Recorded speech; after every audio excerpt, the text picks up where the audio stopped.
Welcome back to Reddit with Riss. Today we are telling stories from r/ChoosingBeggars, where free just isn't good enough. As always, if you are a fan of this channel and Reddit stories, please subscribe and help this channel grow. Thank you so much.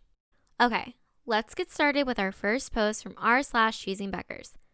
This post is from Hey, I'm a Witch, entitled, Choosing Beggar Threatens to Sue My Company for Not Giving Out Free Laptops.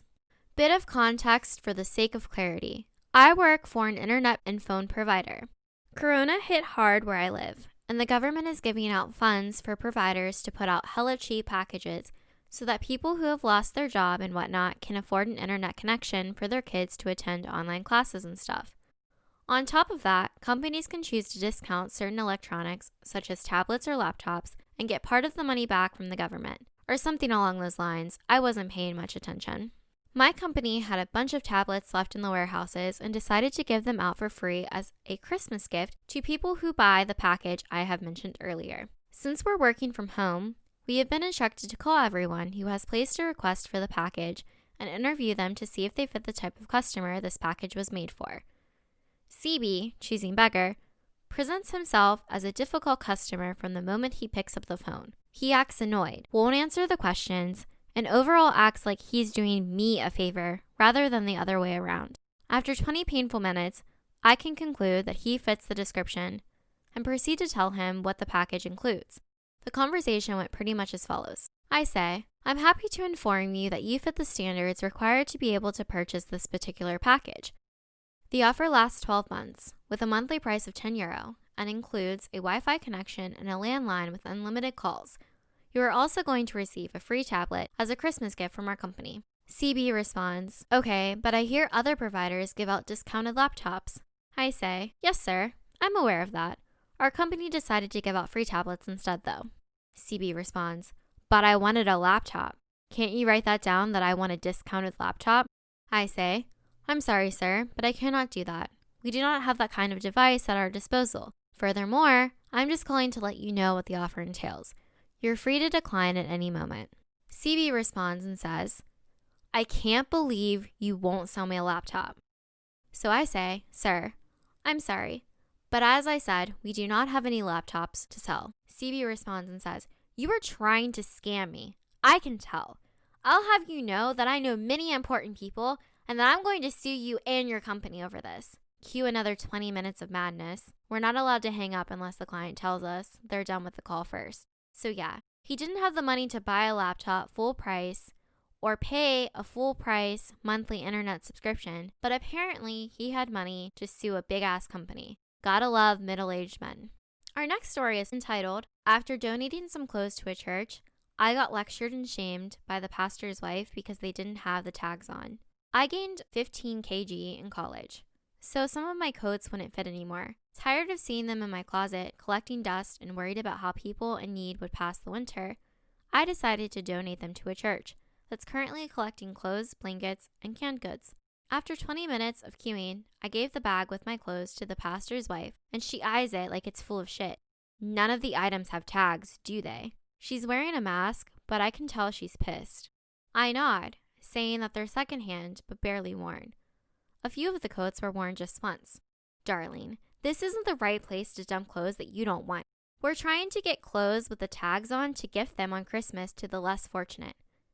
We'll accept these as they look fine, but next time, be more generous and bring us items that have been recently purchased and with tags on. I swear, people would do anything just to get a raffle ticket.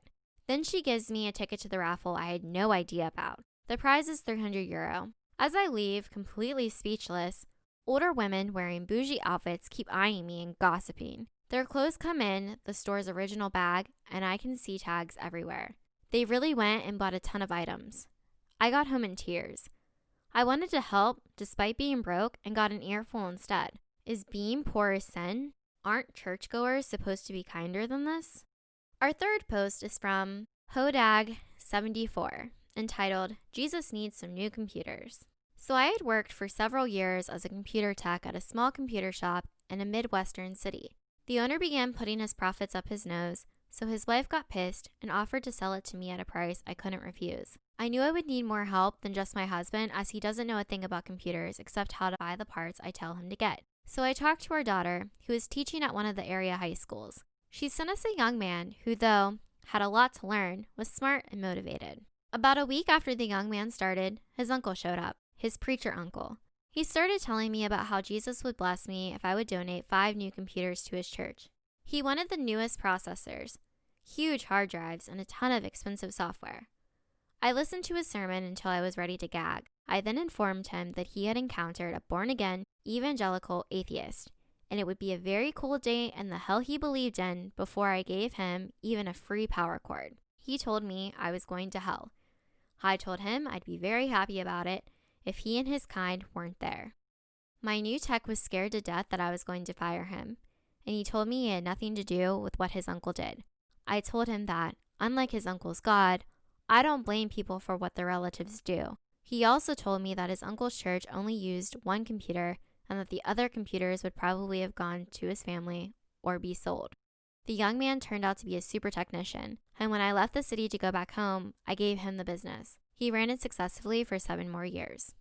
Our final post from r/ChoosingBeggars is from DarkGamer000, entitled, "Finally Met My First Choosing Beggar in Computer Repair." I work at a computer repair shop. We offer pretty much anything hardware related, as well as storage solutions and on-site work.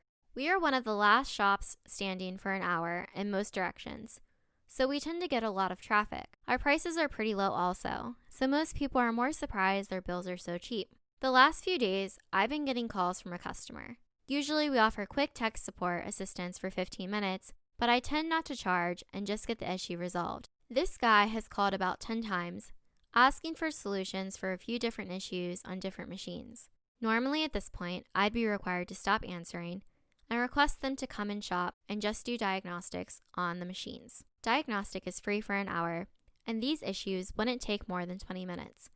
In reality, I'm wasting money letting them get these solutions, but I'm usually trying to cut prices where I can. Then the emails started coming in. This guy starts requesting pretty small fixes, but without the cost of labor. Most of these fixes are pure labor: resetting cables, checking connections, speed ups. Maybe we can work out a discount in labor for larger jobs. We take a profit cut, but gain hopefully a long-time customer. I try to explain I can't budge on labor, $20 to $40, plus the price of the part on every job he was requesting. And he just starts spamming our email with the same request, begging to drop the price of labor. Sorry, dude. I can't dip 6 hours into your repairs for $1 to $2 total. I literally have to block this guy's emails at this point. Am I the asshole? Thanks for listening to Reddit with Riss. Don't forget to subscribe, leave a comment, and like this video.